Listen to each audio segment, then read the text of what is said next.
Dios les bendiga, muy buenos días.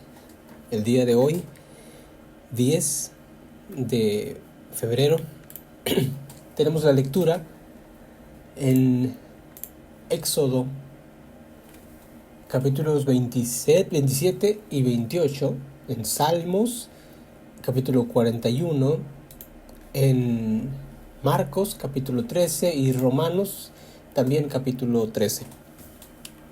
Yo quisiera hablar un poco sobre Marcos, el Evangelio de Marcos.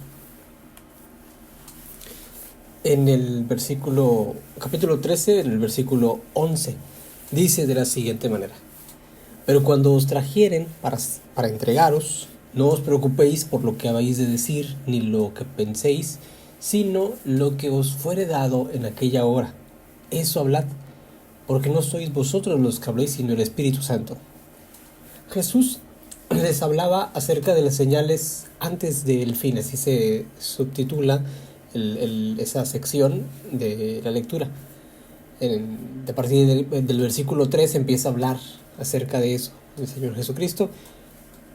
Pero hay ciertos momentos que podemos nosotros ver o notar que Jesús hablaba acerca ciertamente de las cosas del fin, del tiempo, pero también hablaba en algunos momentos, lo podemos notar concretamente, directamente a los discípulos, quienes más adelante se convertirían en apóstoles. Este pasaje del versículo 11 refería no a un fin, digamos, muchos años después hasta el fin del mundo, no, sino que hablaba de ese contexto, de esa generación. Hay otros momentos donde habla acerca del profeta Daniel. Ahí sí que podemos notar, podemos hablar un poco más allá, ¿sí? de esa generación, e incluso hasta nuestros tiempos podemos rastrear atraer ese discurso de Jesús a nuestros tiempos, porque los discursos de Cristo son muy particulares, porque Jesús hablaba. Hay muchos de esos pasajes que ciertamente lo decía a los discípulos, pero hay muchos también que nosotros los leemos y pareciera que los está diciendo de manera dual, digamos, porque predica a la gente, pero también hay mensajes, palabras que le decía a los apóstoles o los discípulos, y también pareciera como que lo decía de manera mucho más extensa en cuanto a tiempo o en cuanto a mucha gente que quizá no estaba presente, y en muchos de esos casos se refería incluso a nosotros. De esa manera muy particular Jesús daba sus enseñanzas, y aquí no es la excepción. Podemos notar que en algunos momentos les habla directamente a los discípulos y en algunos momentos lo hace un poco más general. Ya habla, por ejemplo, de la venida del Hijo del Hombre en el versículo 24.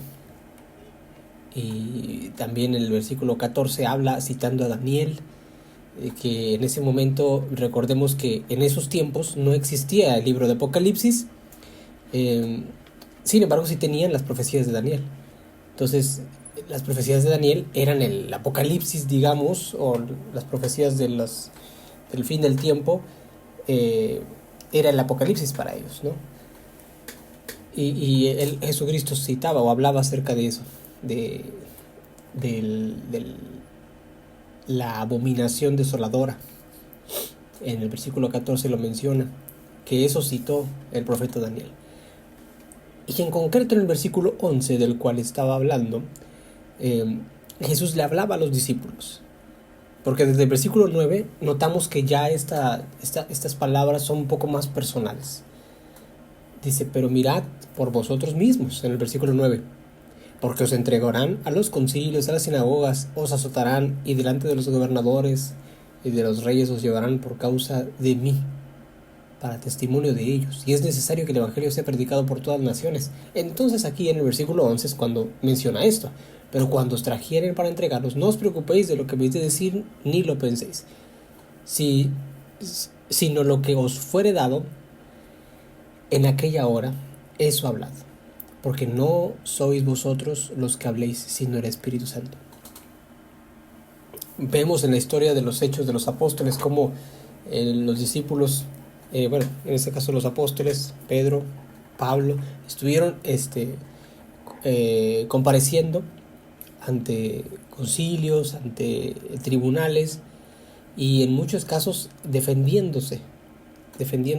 Pablo en su momento se defendió, y la manera en como Pablo hablaba era muy elocuente, que incluso el rey, creo que era Herodes,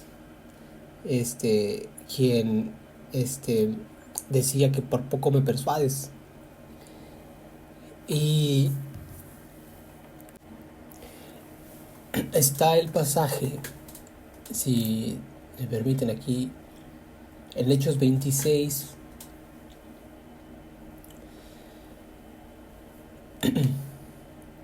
dice 24 en adelante, dice: diciendo él estas cosas en su defensa, Festo a gran voz dijo: estás loco, Pablo, las muchas letras te han vuelto loco. Mas él dijo: no estoy loco, excelentísimo Festo, sino que hablo palabras de verdad y de cordura, pues el rey sabe estas cosas, delante de quien también hablo con toda confianza, porque no pienso que ignora nada de esto, pues no se ha hecho esto en ningún rincón. ¿Crees, oh rey Agripa, a los profetas? Yo sé que crees. Y aquí en el versículo 28 dice: entonces Agripa, que es Herodes, también Herodes Agripa, dijo a Pablo: por poco me persuades a ser cristiano. Y Pablo dijo: quisiera a Dios que por poco o por mucho, no solamente tú, sino también todos los que hoy me oyen, fueseis hechos tales cual yo soy, excepto estas cadenas. Esta es una defensa de Pablo, se encuentra en Hechos 26. Todo ese capítulo es una defensa de Pablo. Y regresando a Marcos, ¿verdad?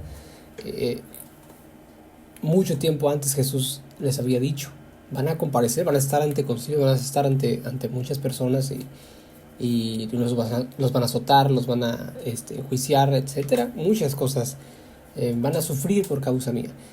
Y dice algo muy interesante aquí Jesús, dice: pero no se preocupen por lo que van a decir. Es decir, ustedes no preparen un sermón, no preparen absolutamente nada, porque el Espíritu Santo va a hablar por ustedes. Y eso es lo que lo que notamos cuando leemos las Escrituras. De pronto, de un momento a otro, fueron apresados y fueron llevados ante concilios. Entonces, la manera en cómo se desenvolvían o cómo hablaban era muy, muy diferente a como antes que sucediera eso, porque el Espíritu Santo los estaba guiando. De lo que nosotros podemos aprender de este pasaje, de la advertencia que Jesús, o no advertencia, sino también una enseñanza que iba a ser hecha realidad en su momento, es que tengamos a consideración el Espíritu Santo. Cuando el Señor Jesús habla esto, dice: porque no sois vosotros los que habláis, sino el Espíritu Santo. Jesús también lo que está tratando de decir, lo que dice, es que no debe poner, o no deberían de poner, un tipo de defensa personal considerando sus capacidades intelectuales, considerando sus conocimientos, etcétera. Sabemos de antemano que Pablo era, de los apóstoles, era el más intelectual.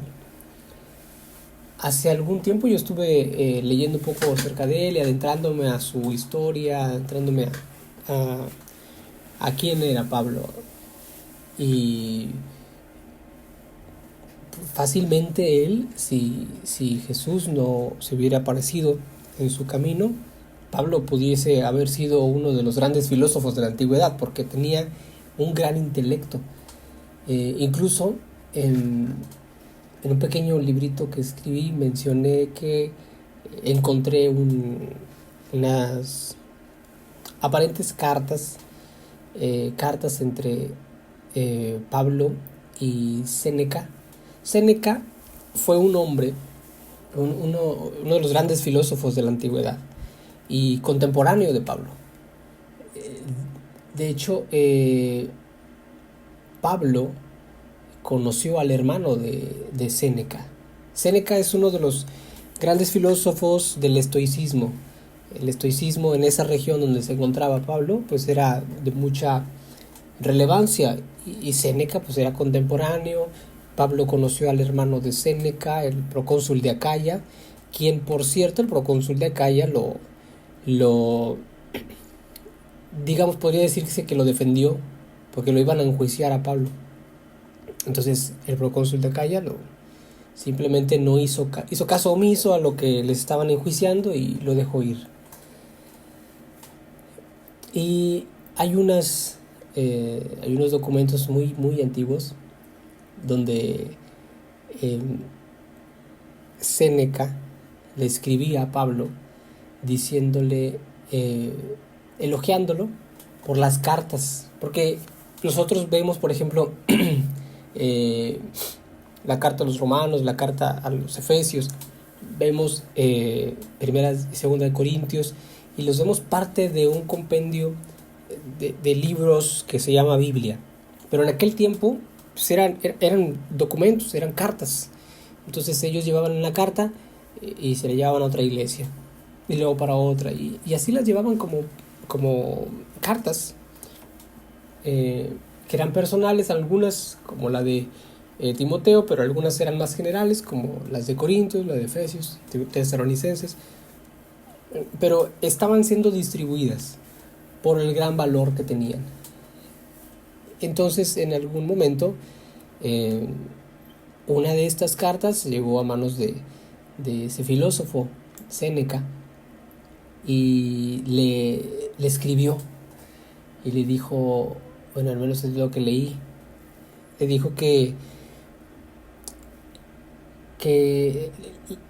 el conocimiento que puede notar en sus escritos pareciera que no viene de usted, sino de algo mucho más superior.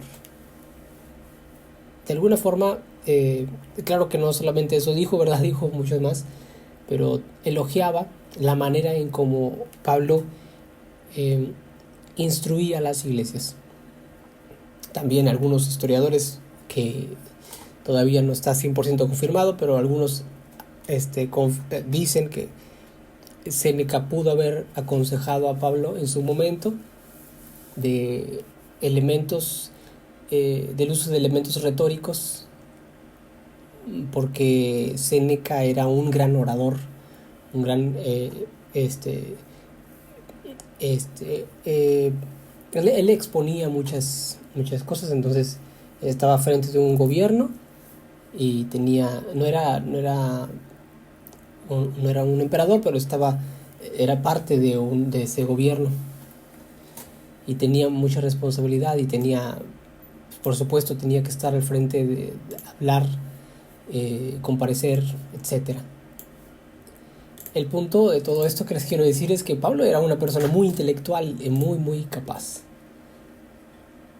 y él pudo haber usado muchos elementos. También recordemos en los Corintios, Pablo omitió el uso de las capacidades intelectuales que tenía para poder persuadir a la gente, y decía, no, aquí no voy a usar elementos de comunicación persuasiva ni nada de eso, sino que va a ser plenamente con el poder de Dios. Había una necesidad muy importante en esa región, en Corintio, y así fue. El poder de Dios se manifestó de una gran manera en Corinto. De hecho, en toda la Biblia, creo que donde se habla acerca del don de lenguas y de la manifestación del Espíritu Santo es en Corinto. Entonces, por supuesto que ahí hubo un énfasis del Espíritu Santo y su manifestación mucho más que en algunos otros lugares. Y, y fue la verdad, muy interesante cómo Jesús habló de esto y prácticamente les dio ese consejo: no buscar en sí mismos unas palabras, sino dejar que el Espíritu Santo sea el que fluya y el que hable. Vamos a leerlo nuevamente, versículo 11 del capítulo 13 de Marcos. Sí. Dice: pero cuando os trajeren para entregaros, no os preocupéis por lo que habéis de decir ni lo que penséis. Aquí nos detenemos por un momento. No os preocupéis por lo que habéis de decir ni lo que penséis. Claramente Jesús hablaba acerca de que tenía quizá, o habrían en algún momento, quizá podrían tener alguna capacidad para poder refutar, para poder hablar, para poder incluso persuadir a ciertas personas. Sin embargo, Jesús decía: no se preocupen por eso, no es tan importante, sino lo que, aquí voy a continuar la lectura, sino lo que os fuere dado en aquella hora, eso hablad. No lo que yo voy a encontrar en mi mente, sino lo que Dios me va a dar. Porque no sois vosotros los que habléis, sino el Espíritu Santo. Este es un pasaje muy importante, muy interesante también, que nos recuerda que no somos nosotros, sino es el Espíritu Santo el que actúa. Nosotros somos instrumentos de Dios. Dios nos usa para poder llevar esa palabra, ese mensaje de salvación, y hay intención en nuestra vida. Tenemos esa intención genuina de compartir el evangelio de la palabra de Dios a alguien. Pero cuando llegamos ahí con la persona que lo necesita, muchas veces, y yo creo que algunos hermanos que estamos aquí en este grupo lo habrán sentido, cuando vamos a llevar ese mensaje de salvación, ese mensaje de esperanza, de aliento a alguien, de pronto llegan palabras a nuestra mente, a nuestra vida, sin siquiera saberlo. De repente nos acordamos de un pasaje bíblico y nos, como si sin necesidad de pensar en ese pasaje llega a nuestra vida, porque le estamos dando el primer lugar al Espíritu Santo, y que sea el Espíritu Santo quien trabaje en la vida de la persona, no que seamos nosotros quienes tratemos de trabajar en esa vida. Hace poco yo hablaba, creo que fue ayer o antier, tuve aquí un pequeño momento de plática con Juan, a quien le mando saludos, hermano Juan, y hablábamos de varias cosas, y una de las cosas también que hablábamos era de cómo en algunos casos se ritualiza, y en otros casos algunas otras iglesias buscan la espiritualidad. Y le decía, por ejemplo, los lugares que se dedican a como Alcohólicos Anónimos. Alcohólicos Anónimos tiene una genuina intención de que las personas salgan de esa adicción. Y las personas que van allí, Alcohólicos Anónimos, genuinamente quieren salir de esa adicción. Sin embargo, se pasan muchas veces años. Y cuando salen, continúan quizá o caen nuevamente. ¿Por qué? Porque la intención estaba. Ellos de manera genuina querían salir de allí. Sin embargo, hay cosas que no solamente es fuerza de voluntad. Cuando nosotros consideramos o entendemos que este mundo hay dos fuerzas grandes, la fuerza espiritual divina y la maligna, cuando entendemos eso, tenemos también conocimiento de que o son manipulados por Satanás o son dirigidos por Dios. No hay punto medio. Santiago En Santiago, yo estaba leyendo el día de ayer en Santiago, donde hablaba un poco acerca de eso, y no menciona, la palabra de Dios no menciona puntos intermedios eh, entre lo bueno y lo malo. Es decir, no existe este punto intermedio entre de decir yo no soy cristiano, pero no soy malo. O yo en, estoy, digamos, en la línea media. No existe ese punto intermedio. O estás en un lado o estás en el otro. En Apocalipsis también lo menciona. Y esto es el hecho de cómo el mundo está siendo, digamos, dirigido. No hay, a día de hoy, no existe y no va a existir nunca una persona que no haya sido o que no haya tenido un contacto de manera personal y espiritual. No hay, porque todos en algún momento tuvimos un acercamiento espiritual e incluso yo he estado escribiendo un libro donde hablo acerca, hago un análisis de la espiritualidad del ateo. Y es increíble que, por supuesto, el ateo tiene su espiritualidad, pero es muy diferente, porque su espiritualidad está más cerca al punto, al área ritualista. Y esa área pues es más acercada a todos estos deseos humanos y carnales que a su vez están cercanos a Satanás. Entonces yo hago ahí un análisis detallado de eso. Y al final de todo lo que entendemos es que este mundo o está en un lado o estás en el otro. No hay puntos medios. Entonces, teniendo a consideración eso, nosotros claramente estamos siendo dirigidos por el Espíritu Santo. Sería muy incorrecto que dijéramos, bueno, yo tengo la capacidad, yo tengo el intelecto, tengo la fortaleza, tengo el conocimiento, yo lo voy a hacer. Cuando sabemos que no se trata de la mucha palabra, no se trata del mucho conocimiento, no se trata de incluso del mucho reconocimiento, sino se trata del Espíritu Santo, se trata del poder que pueda hacer Él, el Espíritu Santo. Por eso es que pasa esto que les menciono. Cuando vamos a predicar el Evangelio a alguien que conocemos o que no conocemos, de pronto sucede esto, ¿no?